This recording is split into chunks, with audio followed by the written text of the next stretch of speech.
Uma saudação amiga, você ouvinte, você telespectador, nosso singelo canal, mandando para você minha cordial amizade e a minha querida saudação. O tema que eu queria comentar com vocês rapidamente é sobre o sonho de Dom Bosco.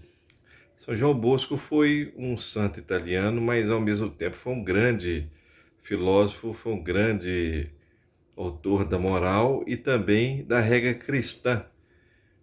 E a coisa interessante é que ele tinha revelações de Deus por meio do sonho. Então ele tinha vários cochilos durante o dia, e às vezes até no seu descanso à noite, e aí havia revelações, inclusive a revelação da sua vocação envolvida ao magistério dos jovens, dos adolescentes, foi dada em sonho.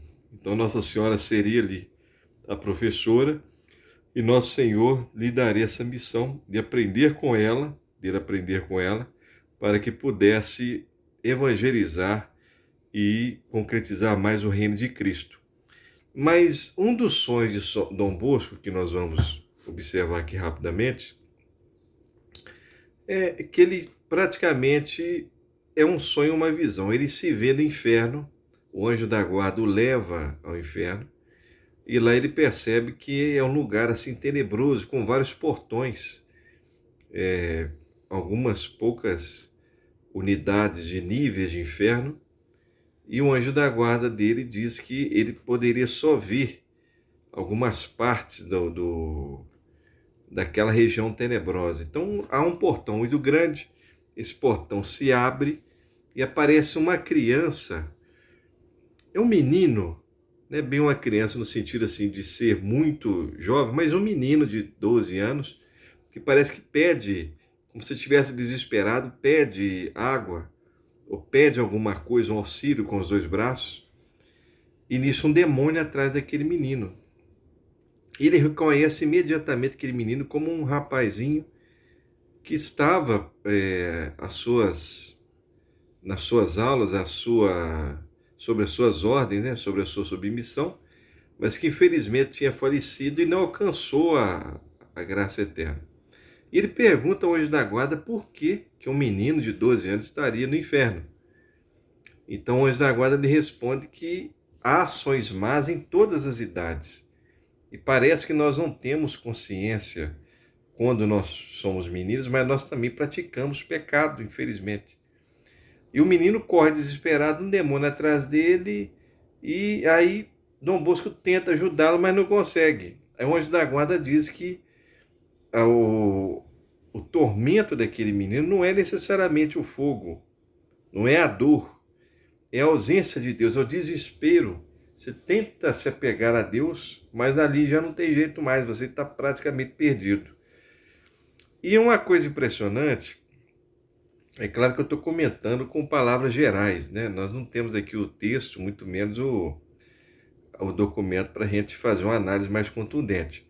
Mas uma coisa impressionante é que Dom Bosco, antes de entrar nesse nível, ele está tipo numa toca com vários buracos. E ali há nomes de pecados capitais, como a sensualidade, a avareza, e outros, egoísmo e outros pecados, a inveja, outros pecados mais que podem ser graves, e pecados que são difíceis do homem eliminar.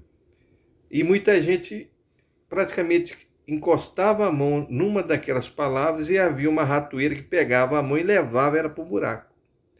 O anjo da guarda lhe responde imediatamente que aquilo era uma série de armadilhas do mundo, que parecia que eles não viam a inveja, não viam a luxúria, não viam a avareza, eram outros bens que eram dados aos homens, e ali estava a ratoeira para levá-los ao inferno. E muitos caíam em pecado mortal, em nível de pecado grave, com relação a esses nomes, sem saber que aquelas ações eram realmente pecado.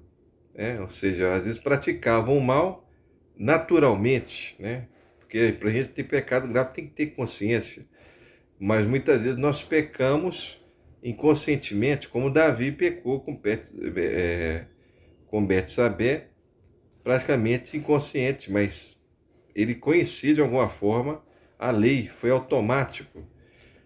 Então, e ao mesmo tempo ele vê uma outra, não uma cova, mas um outro local com algumas coisas que quase ninguém procurava e que as pessoas, às vezes, ou poucas pessoas encostavam e levavam para o céu. E ele pergunta ao seu anjo da guarda o que seria aquilo. Ele falou assim: são basicamente algumas ferramentas para você se libertar da condenação eterna. Aí coloca uma, a Eucaristia, a outra, a confissão, a outra, o arrependimento dos pecados, a outra, a prática de mortificação, e especialmente a devoção a São José e a Nossa Senhora. O que me tocou muito nesse caso, ou nessa história, foi a devoção a São José. Quando você. Porque praticamente São José é um dos maiores santos, depois de Nossa Senhora, que está praticamente no trono que foi dado ao Lúcifer, que o perdeu. E São José, a devoção com ele, para com ele, é uma das mais fortes da Santa Igreja.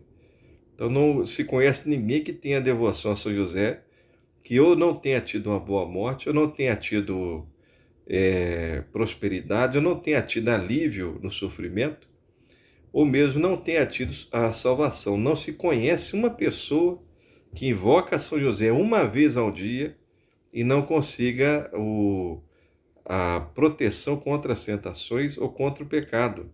E mesmo se vier a pecar, o arrependimento. Então, a devoção a São José era uma das mais importantes para se procurar, para se evitar o pecado. Então, fica aí um resumo desses fatos, porque o que nós queremos para a nossa vida? Nós queremos continuar nos iludindo com elementos que não nos levam para o céu e, ao mesmo tempo, são feitiços, estão disfarçados, ou nós queremos apropriar-nos daquilo que é dado ao homem e dado por Deus, que muitas vezes a gente não dá valor. E eu acho que é fundamental essa devoção a São José. Certo? Forte abraço para vocês, paz e bem para todos.